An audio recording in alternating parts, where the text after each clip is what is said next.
నాణ్యమైన పసుపు ఉత్పత్తి సాధించాలంటే దుంపతీత ఉడకబెట్టే సమయంలో రైతులు ప్రత్యేక జాగ్రత్తలు తీసుకోవాలి. దుంపను తవ్వే విధానం, ఉడకబెట్టే విధానం, పసుపు పాలిషింగ్ వంటి ప్రక్రియలపైనే నాణ్యత ఆధారపడి ఉంటుంది.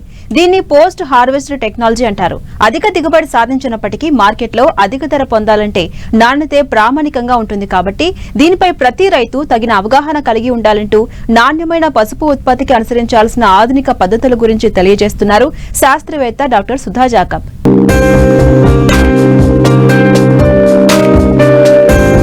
తెలుగు రాష్ట్రాల్లో దీర్ఘకాలిక పసుపు రకాలను ఎక్కువగా సాగు చేస్తున్నారు. వీటి పంటకాలం 9 నెలలు. ప్రస్తుతం 210 రోజుల్లో పంట చేతికొచ్చే స్వల్పకాలిక రకాల సాగును విస్తరిస్తున్నప్పటికీ అధిక శాతం మంది రైతులు దీర్ఘకాలిక రకాలను ఎక్కువ సాగు చేస్తున్నారు. పసుపు పచ్చదనం అంటే కుర్కుమిన్ శాతం అధికంగా ఉన్న రకాలకు మార్కెట్లో మంచి ధర లభిస్తుంది. ప్రస్తుతం ఎకరాకు 30 నుండి 45 క్వింటాళ్ల ఎండు పసుపు దిగుబడి సాధిస్తున్నారు. అయితే దుంప తవ్వకం, పసుపు వండేటప్పుడు తీసుకున్న జాగ్రత్తలపైనే ఈ నాణ్యత ఉంటుంది. సాధారణంగా 100 క్వింటాళ్ల పచ్చి దుంపలను వండిన తర్వాత 21% రికవరీ వస్తుంది. అంటే 100 క్వింటాళ్లకు 21 క్వింటాళ్ల ఎండు పసుపు దిగుబడి రావాలి. ఇదంతా క్రమబద్ధంగా జరగాలంటే పసుపు దుంపతీత దశ నుంచి శాస్త్ర సాంకేతిక అంశాల పట్ల రైతులు తగిన అవగాహనతో ముందడుగు వేయాలని సూచిస్తున్నారు శాస్త్రవేత్త డాక్టర్ సుధా జాకబ్. సాధారణంగా రైతులు మనకి ఎడ్లను పెట్టుకొని పైన దున్నుకొని ఉన్నటువంటి పసుపులన్నింటినీ కూడా కూలీలతో ఏరుతూ ఉంటారు. ఇది కొద్దిగా ఖర్చుతో కూడుకున్నటువంటి వ్యవహారం. ఈ రోజుల్లో కూలీలకి రేట్లు ఎక్కువ పెరగడం వలన ఈ దుంప తీయటం అనేది చాలా ఎక్కువగా ఖర్చుతో ఉన్నటువంటి అంశం అయిపోయింది. కాబట్టి రైతు సోదరులు వీలైనంత వాటికి దుంప తీస్తానికి కొద్దిగా మనకి ట్రాక్టర్తో వచ్చేటువంటి సాధనాలు కూడా మనకి అందుబాటులో వస్తున్నాయి కనుక వాటిని ఉపయోగించుకొని మనం దుంపను తీసినట్లయితే మనకి ఖర్చు తగ్గించుకోవడానికి అవకాశం ఉంటుంది. ఇంకొక విషయం ఏంటంటే మనం నాగలతో మనం పసుపుని దున్నినట్లయితే పసుపు కొంత డ్యామేజ్ అవ్వడానికి కూడా అవకాశం ఉంటుంది. కనుక నాణ్యత ప్రమాణాలు కొద్దిగా తగ్గటం వలన రేటు కూడా కొంచెం తక్కువ అవడానికి అవకాశం ఉంటుంది. కనుక ట్రాక్టర్తో మనం వేసేటువంటి యంత్రాలతో మనం పసుపుని తీసుకున్నట్టయితే మనకి మంచి నాణ్యత ఉన్నటువంటి పసుపుని మనం తీసుకోవడానికి అవకాశం ఉంటుంది. ఈ పసుపుని తీసిన తర్వాత మనం వాటిని మంచి నీళ్ళల్లో శుభ్రం చేసుకోవాల్సినటువంటి అవసరం ఉంటుంది. పూర్తిగా నీళ్ళల్లో కడిగినట్టయితే దాని మీద ఉన్నటువంటి మట్టి కానీ మొత్తం అంతా కూడా శుభ్రం చేసుకునే అవకాశం ఉంటుంది. పసుపు తీసిన 4 నుండి 5 రోజుల్లో దుంపలను ఉడకబెట్టి ఆరబెట్టుకోవాలి. దీనివల్ల పసుపు నాణ్యత, కుర్కుమిన్ శాతం తగ్గకుండా ఉంటుంది. దుంపలను ఉడకబెట్టేటప్పుడు దుంపలు, కళాయిల ఎంపికలో జాగ్రత్తలు ఎంచుకోవాలి. అలాగే దుంపల్లో తేమ 8% వచ్చే వరకు ఆరబెట్టుకోవాలి. పసుపుని తొట్టిల్లో మనం ఉడకబెట్టాల్సినటువంటి అవసరం ఉంటుంది. మనకు అందుబాటులో ఉన్నటువంటి చెత్తా చెదారాన్ని ఉపయోగించుకొని మంట పెట్టుకొని దాన్నే ఎక్కువగా చేస్తూ ఉంటారు.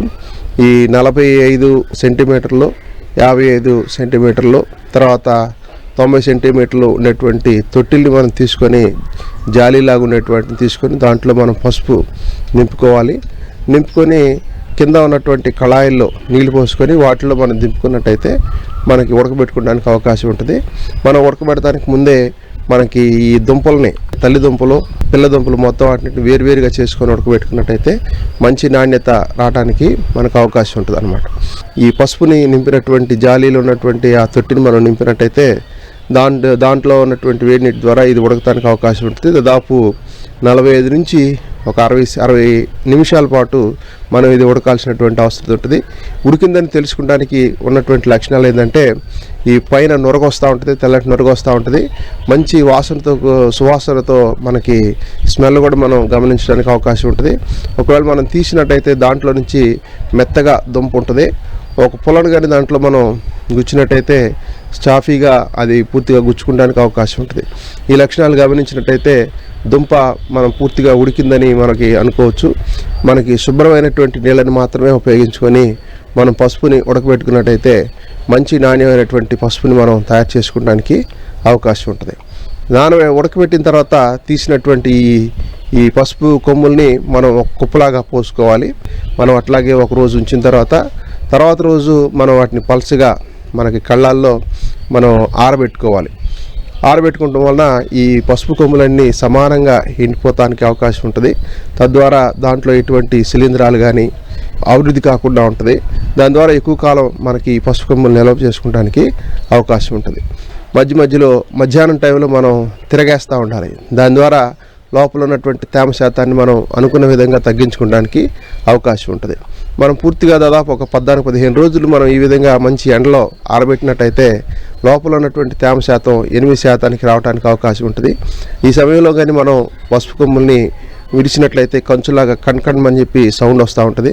ఆ విధంగా పసుపు కొమ్ములు తయారైనట్లయితే మంచిగా ఎండి అని చెప్పి మనం అనుకోవడానికి అవకాశం ఉంటుంది. పసుపు కొమ్ముల యొక్క ఆకారాన్ని, దుంపల యొక్క ఆకారాన్ని మనం చూసినట్టయితే పైన పొట్టు, చిన్న చిన్న వేర్లు ఉండి అది చూడటానికి అంత ఆకర్షణీయంగా ఉండదు కనుక దానికి మెరుగు పెట్టుకోవాల్సినటువంటి అవసరత ఉంటుంది అన్నమాట. ఈ మెరుగు పెట్టడం ద్వారా దానికి మంచి ఆకర్షణ వచ్చి మంచి మార్కెట్లో అధిక ధర పలకడానికి అవకాశం ఉంటుంది. ఈ మెరుగు పెడతానికి కూడా ఈ రోజుల్లో యంత్రాలు వచ్చేసినాయి. ఈ సాగే గుణమైనటువంటి ఈ రంధ్రాలు ఉన్నటువంటి జాలీలతో చేసినటువంటి డ్రమ్ములు మనకు అందుబాటులో ఉన్నాయి. దానికి మధ్యలో ఇరుసుండి వాటిని తిప్పినట్లయితే మనకి పసుపు కొమ్ములు, దుంపల మీద ఉన్నటువంటి చిన్న చిన్న వేర్లు, పొట్టు పూర్తిగా పోయి మనకి శుభ్రంగా కొమ్ములు తయారవుతాయి. ఈ తిప్పేసిన తర్వాత చివరిలో మనం పసుపుని నీళ్ళలో కలిపిన దాని మీద చల్లినట్టయితే కూడా మనకి పసుపు చూడటానికి ఆకర్షణీయంగా కనపడి మార్కెట్లో మంచి ధర లభించడానికి అవకాశం ఉంది.